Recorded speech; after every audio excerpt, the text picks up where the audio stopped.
తాకట్లో ఉన్న బంగారాన్ని విడిపించి ఆ రోజున మార్కెట్ ధర కట్టి మిగిలిన డబ్బును మీకు అందిస్తుంది కొమ్మూరి గోల్డ్. మిమ్మల్ని అడుగుతాను ప్రొడ్యూసర్గా, ఇప్పుడు సినిమాలో మిథున్ చక్రవర్తి గారి క్యారెక్టర్ వేయించారు. ఆ క్యారెక్టర్ వచ్చేసి మహారాష్ట్రలో ఉన్న క్యారెక్టర్, మంచి హిందీ మాట్లాడాల్సిన క్యారెక్టర్. అలాంటి క్యారెక్టర్ ఒక సందర్భంలో హైదరాబాదీ హిందీ మాట్లాడుతుంటుంది. ఏది కూర్చున్న హోగా మేరకు అలాంటి హైదరాబాదీ పాత బస్తీ అంటే అది ఏంటి ఎక్కడ డబ్బింగ్లో జరిగిందా అండి, లేకపోతే? ఇప్పుడు ఆయన తీసుకున్న కారణం కూడా he should look South Indian living in Mumbai. Okay, basically Mudaliar అన్నంలోనే ఈజ్ అ టమిలియన్ అనేది వచ్చేస్తుంది. So he may not be able to speak proper Hindi. Okay, అందులో కూడా హిందీ తెలుగు మిక్స్ చేసి ఉంటుంది అతను మాట్లాడేది. ఓకే, అప్పుడు జనం వచ్చినప్పుడు వాళ్ళని అడ్రస్ చేసేది కూడా he uses both the languages. Okay, is not proper Maharashtrian, Tamilian settled in Maharashtra. Okay, okay. And మీ గురించి వస్తే కొత్త విషయాలు తెలుస్తున్నాయి మాకు. ఏంటి? సరైనలో విలన్గా ఎంట్రీ ఇస్తున్నారని. అవునండి, అవును. అది ఇంకా ఎక్కడ ప్రోమోలో ట్రైలర్స్లో రివీల్ చేయలేదు. అంటే ఏంటి ఇక్కడ విలన్గా సెటిల్ అవుదామనా, ఎట్లా ఒక డిఫరెంట్ డైమెన్షన్ తీసుకుందామనా, ఎట్లా? లేదండి, విలన్ హీరో అనేది ఆ కాన్సెప్ట్ అనేది నాకు లేదు. I'm just an actor. కథ వినటం జరిగింది. కథలో చాలా డెప్త్ ఉంది, నా క్యారెక్టర్లో చాలా డెప్త్ ఉంది. ఓకే, నార్మల్ విలన్ లాగా వచ్చేసి 10 మందిని చంపేసి వెళ్ళిపోయే క్యారెక్టర్ అయితే కాదు. వీడికంటూ కొన్ని షేడ్స్ ఉన్నాయి, వీడికంటూ ఒక మేనరిజం ఉంది, పర్ఫార్మెన్స్ స్కోప్ ఉంది, ప్లస్ మంచి టీం ఉంది. బన్నీ లాంటి హీరో ఉన్నాడు. So what else would an actor? Main villain అండి.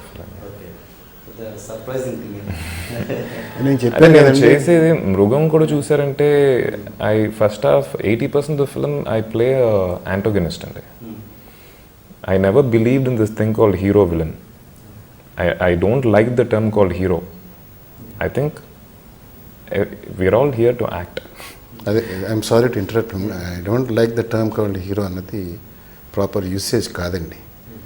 వాడు బేసిక్గా వాడు యాటిట్యూడ్ ఏంటంటే నేను హీరోగానే చేయాలి, సూపర్ హీరో అనిపించుకోవాలనే యాటిట్యూడ్ ఎప్పుడూ లేదు. ఎప్పుడు ఐఎమ్ అన్ ఆర్టిస్ట్, నాకు ఇచ్చిన క్యారెక్టర్ని నేను సమర్థవంతంగా చేయగలిగానని అందరూ అనుకోవాలి, నాకు సాటిస్ఫాక్షన్ ఉండాలి. ఇట్ ఈజ్ ఎ క్యారెక్టర్ని చూస్తాడు తను, క్యారెక్టర్నే ప్రేమిస్తాడు. హీరోగానే ఉండాలి అనేది ఎప్పుడు లేదు. అది ఉండుంటే ఫస్ట్ మిరుగమే ఒప్పుకోవాల్సిన అవసరం లేదండి, ఒప్పుకోకూడదు. నాకు వాళ్ళ అమ్మకి ఇష్టం లేదు, మేము చెప్పాం. కానీ he took it as a challenge అండి. Did it. తమిళ్లో వచ్చినా చేస్తారండి ఇదే ఒక విలన్గా చేస్తున్నా అనేది I never had any such dissatisfactions అని.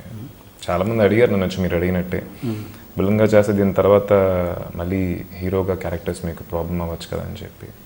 I'm confident I can break the audience the intuitions that they have. Next సినిమా హీరోగా ఒక పవర్ఫుల్గా రోల్ చేసి అంటే they will see me as a hero. So I'm here to act and I'm doing different roles. And ఇప్పుడు మలుపు ఈ టైంలో రిలీజ్ చేయడం వెనుక ఏదన్నా ఇలాంటి కుట్ర అయితే లేదు అంటే కొంచెం బిఫోరే అంటే ఇది ప్లాన్ రిలీజ్గా అనిపిస్తుంది నాకు. అంటే బిఫోర్ మాకు ఏది సరైనోడు కంటే ముందు ఇది పడి ఆదిని కొంచెం ఎస్టాబ్లిష్ చేసి తర్వాత దానికి నేను సమాధానం చెప్తాను. ఫస్ట్ థింగ్, అంత స్ట్రాటజీ అంత తెలివి మాకు లేదు. అలాగన్నప్పుడు ఆ సినిమా రిలీజ్ అయ్యాక సినిమా రిలీజ్ చేయాలి కదా. ఓ ప్రొడ్యూసర్గా నాకు సినిమా అంటే గీతా ఆర్ట్స్ ద్వారా రిలీజ్ అయింది కాబట్టి అడుగుతున్నానండి. గీతా ఆర్ట్స్ దాకా there was no other go for me. నేను ఇండిపెండెంట్గా రిలీజ్ చేయలేను. ఓకే, నేను నిజం చెప్పాలంటే వాడు ఆ క్యారెక్టర్ ఒప్పుకోవడానికి ముందే I told to Aravind, okay ఇది మీరు రిలీజ్ చేయాల్సిన పరిస్థితి రావచ్చు అని. ఎందుకంటే థియేటర్స్ పట్టుకోవడం, సినిమా తీయడం ఒక తండ్రి ఈ రోజుల్లో, దాన్ని ప్రాపర్ థియేటర్స్లో ప్రాపర్ టైంలో వేయడం అనేది రెండో ఎత్తు. అది నా ఒకటి వల్ల సాధ్యం కాదు. నాకు ఉన్న వాళ్ళల్లో చిన్నప్పటి నుంచి ఫ్రెండు, స్నేహితుడు. So I mention that to him, I may come to you one day for distribution అనేది. దాని తర్వాత వీడిది ప్రపోజ్. మీరు రెండింటిని కనెక్ట్ చేశారా? అదే అంత చెప్పాను కదా, అంత తెలియలేదు. I thought your talking about the release date. అంటే సరైనోడు ముందు వస్తే మీకు కొంచెం ఇంకా అంటే నేను ఏంటంటే ఆ క్యారెక్టర్ ఇప్పుడు సపోజ్ అది కొంచెం ఓకే కొన్ని రోజులు మర్చిపోయారు తెలుగు ఆడియన్స్, ఇప్పుడు సడన్ గా వచ్చి ఇప్పుడు సరైనోడు అంటే దానికంటే ముందు ఇది ఎస్టాబ్లిష్ చేసి అంటే ఇంకా బాగా రిసీవ్ చేసుకుంటారు కదా అన్నది మీరు చెప్పే ఆ స్ట్రాటజీ అయితే నాకు తెలిసి it work the other way around అండి. Yeah Sarrainodu is a very big film, yeah, so it's a big team. ఆ సినిమా తర్వాత మలుపు వచ్చుంటే అది would have had a bigger opening కదా. Practically speaking that is a better strategy, but we never thought of strategies అండి. Daddy చెప్పినట్టు very very bad at strategy planning. More straight more creative and we are more artistic.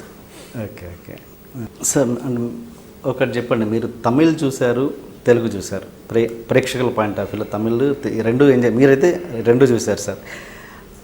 Perfect reason చెప్పండి sir, అసలు తెలుగు ప్రేక్షకులకి తమిళ ప్రేక్షకులకి ఏంటి difference? మంచి సినిమాలు Tamil dub చేస్తే తెలుగు వాళ్ళు చూస్తున్నారు, నిజానికి మంచి సినిమాలు యాక్సెప్ట్ చేస్తున్నారు. అలాంటిది మళ్ళీ తెలుగు వాళ్ళకి అటువంటి సినిమాలు చూడరు అని ఒక అపవాదు ప్రేక్షకుల మీదే రుద్దుతున్నారు. నిజానికి ఆ ప్రేక్షకుల మధ్య కరెక్ట్ డిఫరెన్స్ మీరు చెప్పండి. అంటే I can't tell you the exact reason అండి. New director with a new plot can make a film there and release it very easily. Okay, థియేటర్ల దరిద్రం అని నేను మెయిన్గా అనుకుంటున్నాను సార్. ఓకే, అక్కడ లేనిది ఇక్కడ ఉన్నది.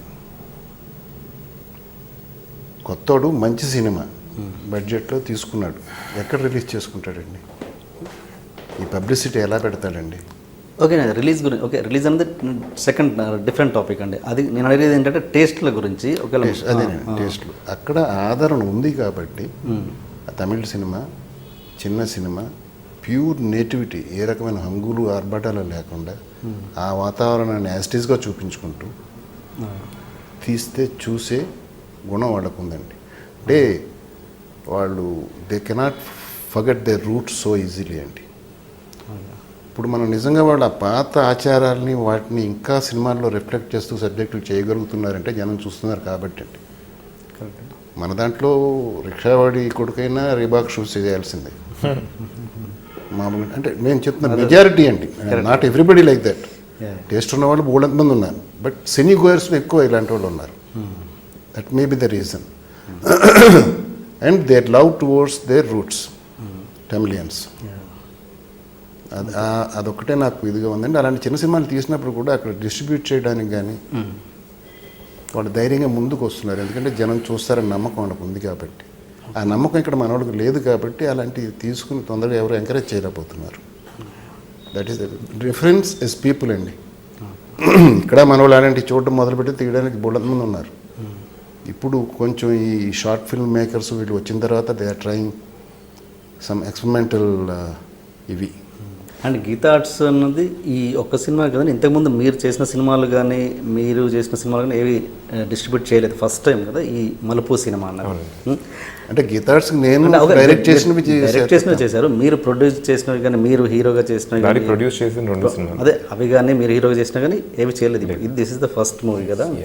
అంటే మీరు అంటే ఎందుకు అడుగుతున్నాను ఈ క్వశ్చన్ అంటే, మీరు ఒక లైఫ్లో కొన్ని రూల్స్ పాటించే వ్యక్తి, అలాంటిది మీకు చాలా క్లోజ్ ఫ్రెండ్ అల్లు అరవింద్ గారు. అలాంటి మనిషిని మళ్ళీ ఇలాంటి బిజినెస్లు వ్యాపారాన్ని ఫ్రెండ్షిప్ని మిక్స్ చేస్తే ఎలా ఏమైపోద్దో అన్న అలాంటి ఆలోచన కొన్ని పాటించే వ్యక్తులు కదా మీరు. అంటే దాంట్లో మీకు ఒకటి క్లారిఫై చేయాలండి.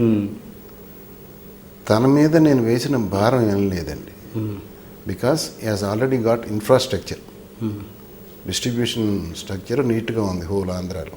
ఓకే, నేను తన్ని అరవింద్ నాకు ఇంత ఇవ్వరా అడ్వాన్సు, నా సినిమా కొంచెం రిలీజ్ చేసి పెట్టరా, ఈ బాకీలు ఉన్నాయి తీర్చి నా సినిమా రిలీజ్ చేయించరా, ఇలాంటి ఏమీ లేవండి. తనకున్న ఇన్ఫ్రాస్ట్రక్చర్ని నాకు ఉపయోగించుకోవడానికి ఇచ్చాడు. వాళ్ళు మ్యాక్సిమం మా ఇద్దరికి ఉన్న స్నేహాన్ని బట్టి వాళ్ళు ఇంకా మోర్ ఇంట్రెస్ట్ తీసుకుని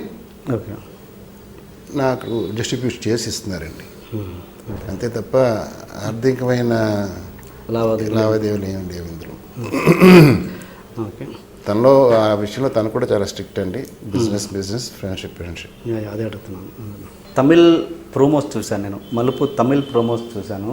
దాంట్లో ఒక డిఫరెంట్గా కట్ చేశారు, ఒక్కొక్క క్యారెక్టర్ని ఇంట్రడ్యూస్ చేస్తూ 5 days to go 4 days to go అని కట్ చేశారు. చాలా చాలా ఇంట్రెస్టింగ్ ప్రోమోస్ ఉన్నాయి. అవి తెలుగులో ఎందుకు రిపీట్ చేయలేకపోయారు? కరెక్ట్ అండి, నేను కూడా అడగాల్సిన ప్రశ్న. నేను నోటీస్ చేయలేదు, నేను అవి చూసినప్పుడు చాలా నచ్చిందండి. డైరెక్టర్స్ థాట్ ఎందుకు తెలుగులో వద్దనుకున్నాడో నాకు తెలియదు. I know the reason. చెన్నైలో వచ్చిన వర్షాల వల్ల ఏ కంప్యూటర్ గ్రాఫిక్స్ సెంటర్లో అయితే అవి క్రియేట్ చేసాము ఆ హార్డ్ డిస్క్ మొత్తం క్రాష్ అయిపోయింది. సో ఆ ఓపెన్ ఫైల్స్ మనకి రాలేదండి డ్యూరింగ్ ద తెలుగు ప్రమోషన్స్. దాన్ని మళ్ళీ మొత్తం రీక్రియేట్ చేయాల్సిన ఒక పరిస్థితి, and we did not have that much of time. So that was the reason. Telugu ఆడియన్స్కి తీసుకురాకూడదని కాదు, 100% మీరు చెప్పినట్టు lot of people fell that was very interesting, interest create అయ్యేది. అవును, but unfortunately we could not make use of it అండి. ఇప్పుడే నాకు రీజన్ తెలుస్తుందండి. నేను వాడు వద్దనుకుని మానేశారేమో అనుకున్నాను తప్ప. ఆ ఆఫీస్ వచ్చి ఫస్ట్ ఫ్లోర్ అండి, గ్రౌండ్ ఫ్లోర్, కంప్యూటర్స్ మొత్తం.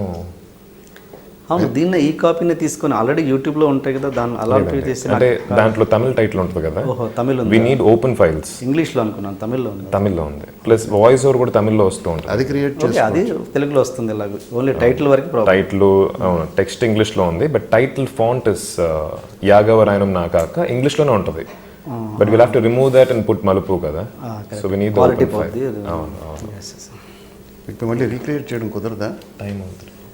ట్రై చేయకూడదు. ఇంకా ఇప్పుడు చేసిన అది కాన్సెప్ట్ కదా సార్, అది ఒక కాన్సెప్ట్తో ఉన్న ఇది కాబట్టి ఇప్పుడు చేయడానికి కుదరదు. When I saw it I loved it అండి. Yeah. అదే కానీ ఇప్పటివరకు మీరు అడిగారు గుర్తు రాలేదు నాకు.